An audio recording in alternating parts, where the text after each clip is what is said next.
Hello, എല്ലാവർക്കും നമസ്കാരം. Welcome to homediariesbyanjali.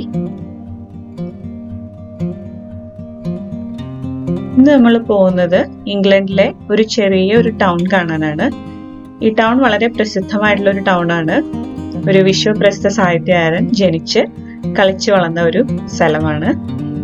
ഞങ്ങൾ താമസിക്കുന്നിടത്തുനിന്ന് ഒരു അരമണിക്കൂർ യാത്ര ചെയ്താൽ അവിടെ എത്താൻ പറ്റും.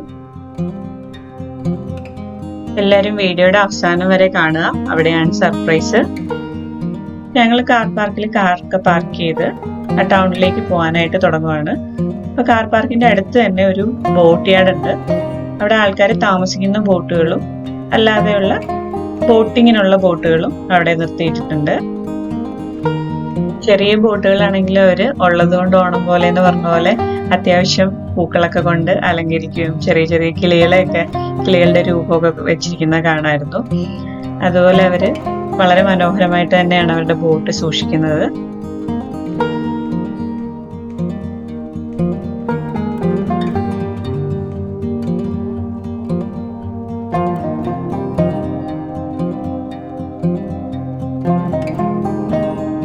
ഒത്തിരി അധികം ബോട്ടുകൾ അവിടെ നിർത്തിയിട്ടുണ്ട്.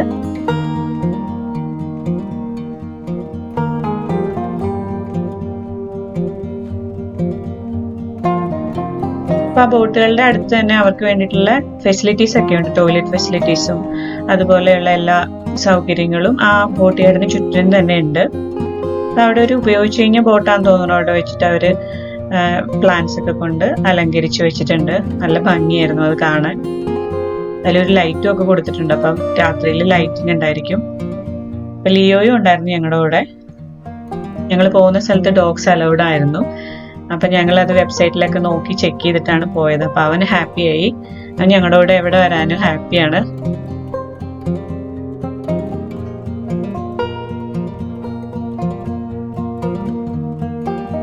അപ്പൊ കണ്ടോ, ഇവിടെ ഓട്ടം സീസൺ ആയിരുന്നു ഞങ്ങൾ പോയപ്പോ. അപ്പൊ മരങ്ങളൊക്കെ ഇലകൾ പൊഴിച്ചു തുടങ്ങിയത്. നല്ല മഞ്ഞ കളറിലും ഓറഞ്ച് കളറിലും പല കളറിലും നമുക്ക് വൃക്ഷങ്ങളൊക്കെ കാണാം.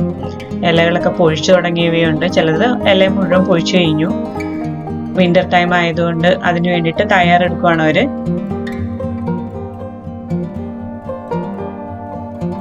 ഞങ്ങൾ അവിടെ നിന്ന് നടന്ന് ചെറിയൊരു മെമ്മോറിയൽ പാർക്ക് ഉണ്ട് അവിടെ അടുത്ത് തന്നെ.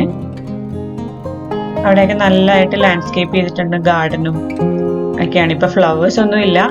ഓട്ടം സീസൺ അപ്പൊ വിന്റർ തുടങ്ങാറായതുകൊണ്ട് ഫ്ലവേഴ്സ് ഒന്നുമില്ല. സമ്മറിൽ ഇവിടെയൊക്കെ നല്ല ഭംഗിയായിരിക്കും കാണാൻ. നിറച്ച് ഫ്ലവേഴ്സ് ആയിരിക്കും.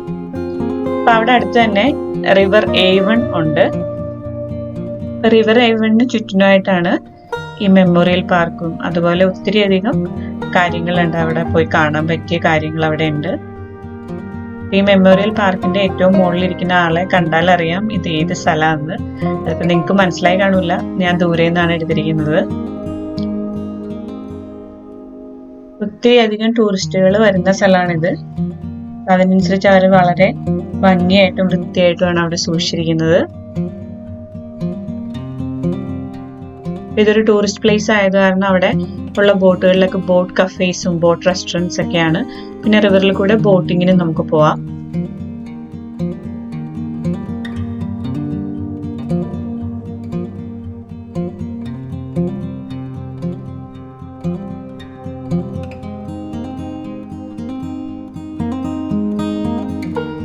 അപ്പൊ ഞാൻ ഈ മെമ്മോറിയൽ പാർക്കിൽ കണ്ട ആദ്യത്തെ ഒരു പ്രതിമയെ നിങ്ങളെ കാണിച്ചു തരാം.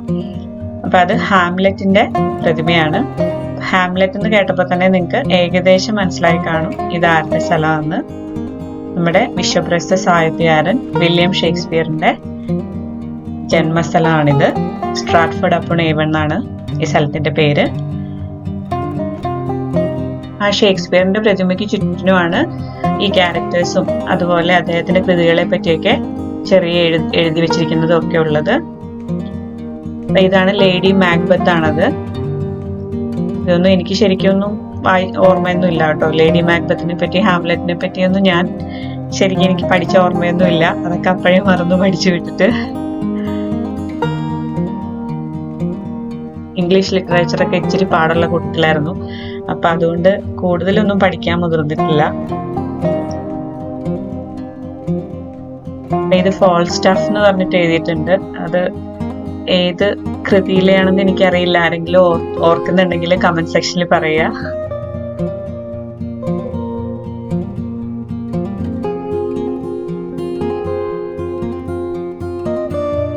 അപ്പൊ നടുക്കായിട്ട് നമ്മുടെ വില്യം ഷേക്സ്പിയർ ഒരു കസേരയിലൊക്കെ ഇരിക്കുന്നുണ്ട്. അപ്പൊ വെയിലായത് കാരണം അത്ര ക്ലിയർ ആയിട്ടില്ല ഞാൻ എടുത്തിരിക്കുന്നത്. ഷേക്സ്പിയറിന്റെ തലയുടെ മുകളിലൊരു സീകളും ഒക്കെ ഇരിപ്പുണ്ടായിരുന്നു അവിടെ. അപ്പൊ അവിടെ മുഴുവനും ഹിസ്റ്റോറിക്കൽ ആയിട്ടുള്ള ഒത്തിരിയധികം കാര്യങ്ങളൊക്കെ അവർ ഡിസ്പ്ലേ ചെയ്തിട്ടുണ്ട്. അത് അതുപോലെ തന്നെ സൂക്ഷിച്ചിട്ടുണ്ട്. എല്ലാം ഷേക്സ്പിയറുമായിട്ടുള്ള ബന്ധപ്പെട്ട കാര്യങ്ങളാണ് അവിടെ എല്ലാം. ഈവൻ റെസ്റ്റോറൻറ്റ്സും കഫേസും വരെ ഷേക്സ്പിയർ തീമാണ്. അപ്പൊ അവിടെ തന്നെ ഒരു പാലവും അതിന്റെ ആ റിവർ ഏവണിനെ ചുറ്റി ഒത്തിരിയധികം കാര്യങ്ങളുണ്ട് നമുക്ക് കാണാൻ പറ്റുന്നത്. അപ്പൊ അവിടെയൊക്കെ തന്നെ നടന്ന് തന്നെ നമുക്ക് ഒത്തിരി കാഴ്ചകളൊക്കെ കാണാൻ സാധിക്കും. അപ്പൊ ഈ റിവറിലൂടെയാണ് കുറച്ചധികം ദൂരം നമുക്ക് ബോട്ടിങ്ങിന് പോകാൻ പറ്റും.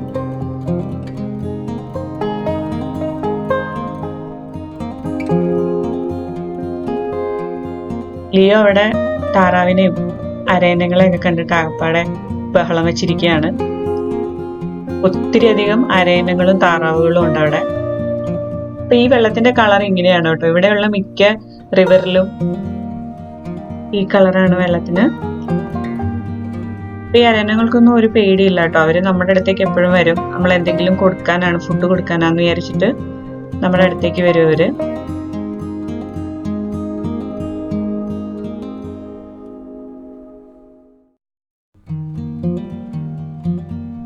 ഒരാളെ അന്വേഷിച്ച് വേറൊരാൾ വരുന്നുണ്ട്. ചിലപ്പോ ഭയങ്കര അടി വെക്കുന്നതും കാണാം ഇവര് തമ്മില്. ഈ കാണുന്ന ഡാം പോലെ കെട്ടിയിരിക്കുന്ന ഒരു കാര്യമുണ്ട്. അതിന് ലോക്സ് എന്നാണ് ഇവിടെ പറയുന്നത്. വളരെ പുരാതന കാലത്ത് ഉപയോഗിച്ചുകൊണ്ടിരുന്ന ഒരു വാട്ടർ ട്രാൻസ്പോർട്ടിനുള്ള ഒരു ഫെസിലിറ്റി ആണത്. കണ്ടോ, എല്ലാം പഴയ സാധനങ്ങളാണ് ഉപയോഗിച്ചിരിക്കുന്നത്. പക്ഷെ ഇപ്പോഴും വർക്കിംഗ് ആണ്. അതാണ് അതിന്റെ പ്രത്യേകത. അവരത്രയും സൂക്ഷിച്ചു വെച്ചിരിക്കുകയാണ്. വാട്ടർ ലെവല് രണ്ടിടത്തും ഏറിയും കുറഞ്ഞിരിക്കും. അവിടെ അടുത്ത് തന്നെ ഒരു പാർക്ക് ഉണ്ട്. അപ്പൊ അവിടെ പോയി ഞങ്ങൾ കുറച്ചു നേരം അവിടെ ചെലവഴിച്ചു.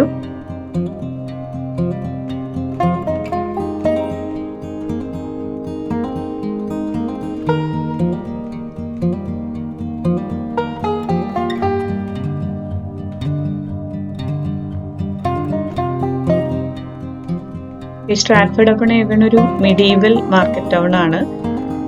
അപ്പൊ അവിടെ ഒത്തിരി അധികം ഏൻഷ്യന്റ് ആയിട്ടുള്ള കാര്യങ്ങളൊക്കെ നമുക്ക് കാണാൻ പറ്റും. കെട്ടിടങ്ങളായാലും തടിയിൽ നിർമ്മിച്ച ഒത്തിരി അധികം കെട്ടിടങ്ങളും ഒക്കെ കാണാൻ സാധിക്കും അവിടെ.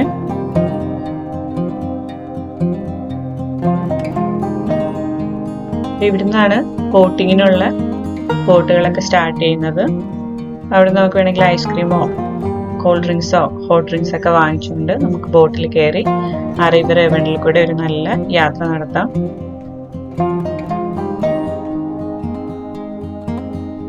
ഇവര് അങ്ങോട്ടും ഇങ്ങോട്ടും ഇങ്ങനെ ഇടതടവില്ലാണ്ട് ഇങ്ങനെ സഞ്ചരിച്ചുകൊണ്ടിരിക്കും.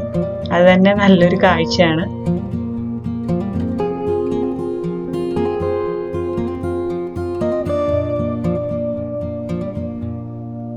ഇവരൊക്കെ പ്രൊട്ടക്റ്റഡ് ആണ്. ക്യൂനിന്റെ പ്രൈവറ്റ് പ്രോപ്പർട്ടി ആണ് മിക്ക അരയന്നങ്ങളും. അതിനനുസരിച്ച് അവർക്ക് ടാക്സ് ഒക്കെ ഉണ്ട്. അവരെ ഉപദ്രവിക്കാനൊന്നും പറ്റില്ല. അപ്പൊ അതൊക്കെ അവർക്ക് അറിയാൻ നല്ലോണം. അതുകൊണ്ട് ഭയങ്കര രാജകീയ ഗമയിലാണ് അവരിവിടെ കഴിയുന്നത്.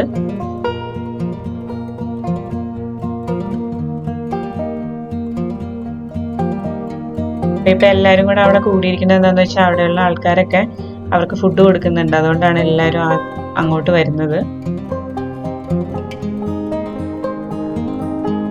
അപ്പുറത്തുള്ളവരൊക്കെ വളരെ സ്പീഡിൽ വരുന്നുണ്ട്. അവിടെ ഫുഡ് കൊടുക്കുന്നുണ്ടെന്ന് മനസ്സിലായതുകൊണ്ടാണ് എല്ലാവരും ഭയങ്കര സ്പീഡിൽ അങ്ങോട്ടേക്ക് പോയിക്കൊണ്ടിരിക്കുകയാണ്.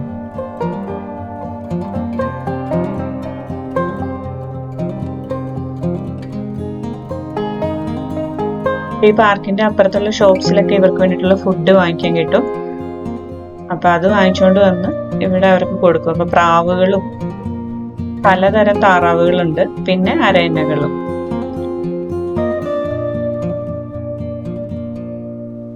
ഈ പാർക്കിലൊക്കെ ഒത്തിരി ആൾക്കാർ വെറുതെ റിലാക്സ് ചെയ്യാൻ വേണ്ടിയിട്ട് വന്നിരിക്കുന്നവരുണ്ട്. ഒത്തിരിയധികം ആൾക്കാർ ലിറ്ററേച്ചറിനെയൊക്കെ ഇഷ്ടപ്പെടുന്ന ആൾക്കാർ ബുക്കുകളൊക്കെ കൊണ്ടുവന്ന് അവിടെ ഇരുന്ന് വായിക്കും.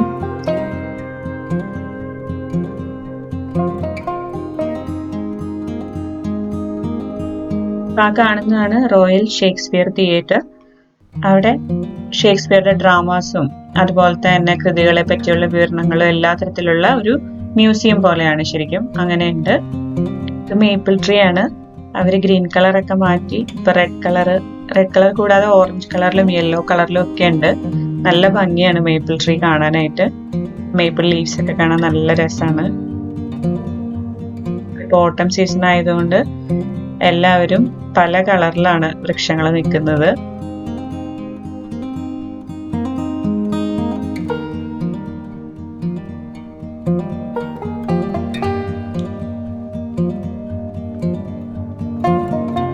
അവിടെ റെഡ് കളറിൽ കാണുന്നത് ഒരു പഴയ കാലത്തെ ടെലിഫോൺ ബൂത്ത് ആണ്. അവിടെ ഇപ്പോഴും ടെലിഫോണൊക്കെ അത് വർക്കിംഗ് ആണ് കേട്ടോ. അവിടെ വിളിക്കുകയൊക്കെ ചെയ്യാം നമുക്ക്.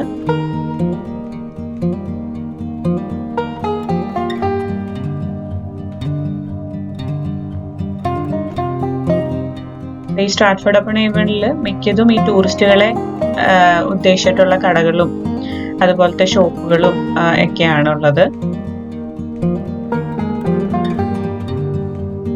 അരണ്യങ്ങൾ ഇവിടെ വന്ന് നിൽപ്പുണ്ട്. അവിടെ ഒരു അപ്പൂപ്പൻ ഫുഡ് കൊടുക്കുന്നുണ്ട് അവർക്ക്. അത് കഴിക്കാൻ വേണ്ടിട്ട് അവിടെ വന്ന് നിൽപ്പുണ്ട് അവര്.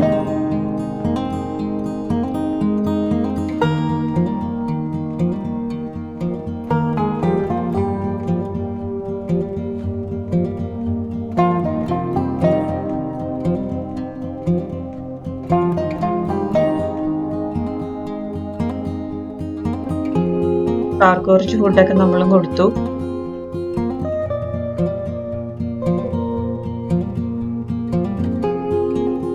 പാർക്കിന്റെ അവിടുന്ന് ഒരു 3 മിനിറ്റ് മെയിൻ റോഡിൽ കൂടെ മുകളിലോട്ട് നടന്നു കഴിഞ്ഞാല് നമ്മൾ ഷേക്സ്പിയറിന്റെ ഹോം സ്ട്രീറ്റിലെത്തും. അവിടെ ഇപ്പം മുഴുവനും കച്ചവട സ്ഥാപനങ്ങളാണ് കൂടുതലും.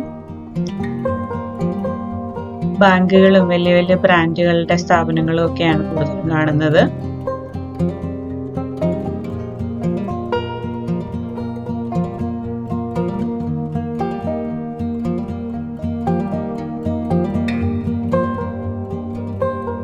അന്ന് നല്ല തിരക്കുണ്ടായിരുന്നു. ഒത്തിരിയധികം ടൂറിസ്റ്റുകൾ അന്ന് കാണായിരുന്നു അവിടെ.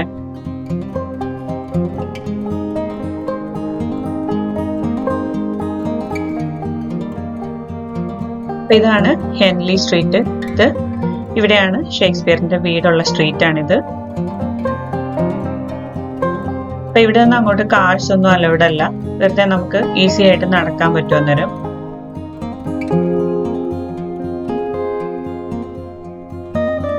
ഈ മോഡേൺ ബിൽഡിങ്ങുകളുടെ ഇടയ്ക്കും പഴയ കാലത്തെ തടിയിൽ നിർമ്മിച്ചിരിക്കുന്ന ഒത്തിരിയധികം കെട്ടിടങ്ങൾ അവിടെ ഉണ്ട്. ചില സ്ഥാപനങ്ങളൊക്കെ ആ പഴയ കെട്ടിടത്തിൽ തന്നെയാണ് ഇപ്പോഴും വർക്ക് ചെയ്യുന്നത്. മുകളിലൊക്കെ കാണുന്നത് ക്രിസ്മസ് ഡെക്കറേഷൻസ് ആണ് കേട്ടോ. അപ്പൊ ക്രിസ്മസ് ലൈറ്റ്സ് ഒക്കെ ഓൺ ചെയ്ത് കഴിയുമ്പോൾ രാത്രിയിലൊക്കെ നല്ല ഭംഗിയായിരിക്കും ഇവിടെ കാണാനായിട്ട്. ഈ സ്ട്രീറ്റിൽ മുഴുവൻ ഈ സുവനീർസ് ഒക്കെ വിൽക്കുന്ന കടകളും ഗിഫ്റ്റുകൾ വിൽക്കുന്ന കടകളും ഒക്കെയാണ് കൂടുതൽ. റെസ്റ്റോറൻറ്റ്സും കഫേസും ഒക്കെ ഉണ്ട്. എല്ലാം ടൂറിസ്റ്റുകളെ ഉദ്ദേശിച്ചുകൊണ്ടാണ് അവര് ഈ ഒരു സ്ട്രീറ്റിലുള്ള മിക്ക കടകളും.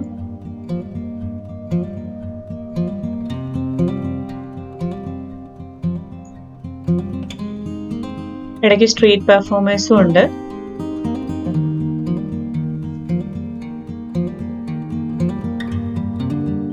അങ്ങനെ ഞങ്ങൾ നടന്നപ്പോൾ അവിടെ ഒരു സ്റ്റാച്ചു കണ്ടു.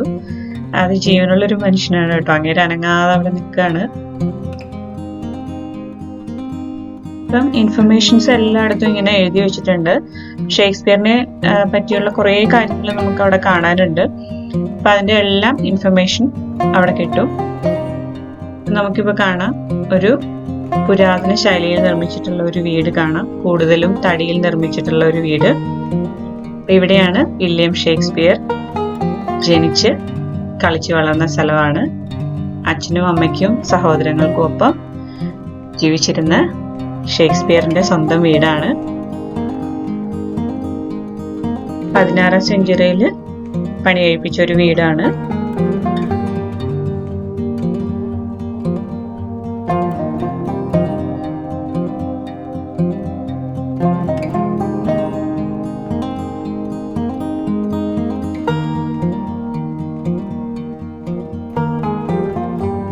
അപ്പൊ അത് മാനേജ് ചെയ്യുന്നത് ഷേക്സ്പിയർ ബർത്ത്പ്ലേസ് ട്രസ്റ്റ് ആണ്. ശരിക്കും ലോകത്തുള്ള ലിറ്ററേച്ചർ ലവേഴ്സിന്റെ മെക്ക എന്നാണ് അറിയപ്പെടുന്നത്. പല രാജ്യങ്ങളിൽ നിന്നുള്ള ആൾക്കാർ ഇത് കാണാൻ വേണ്ടിയിട്ട് മാത്രമായിട്ട് ഇവിടെ വരാറുണ്ട്.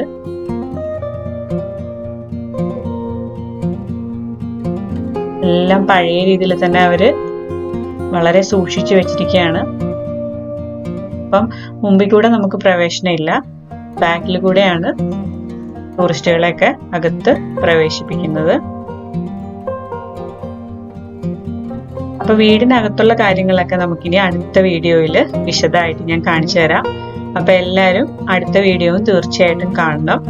ഈ വീഡിയോ നിങ്ങൾക്ക് എല്ലാവർക്കും ഇഷ്ടപ്പെട്ടെന്ന് കരുതുവാണ്. ഇഷ്ടമായെങ്കിൽ ചാനൽ സബ്സ്ക്രൈബ് ചെയ്യാൻ മറന്നു പോകരുത്. കൂടെയുള്ള ബെൽ ബട്ടൺ കൂടെ പ്രസ് ചെയ്യുക. അപ്പൊ ഇനി ഫ്യൂച്ചർ വീഡിയോസ് ഒക്കെ ആഡ് ചെയ്യുമ്പോൾ നിങ്ങൾക്ക് പെട്ടെന്ന് കാണാൻ പറ്റും. അപ്പൊ എല്ലാവരും ടേക്ക് കെയർ. Thank you.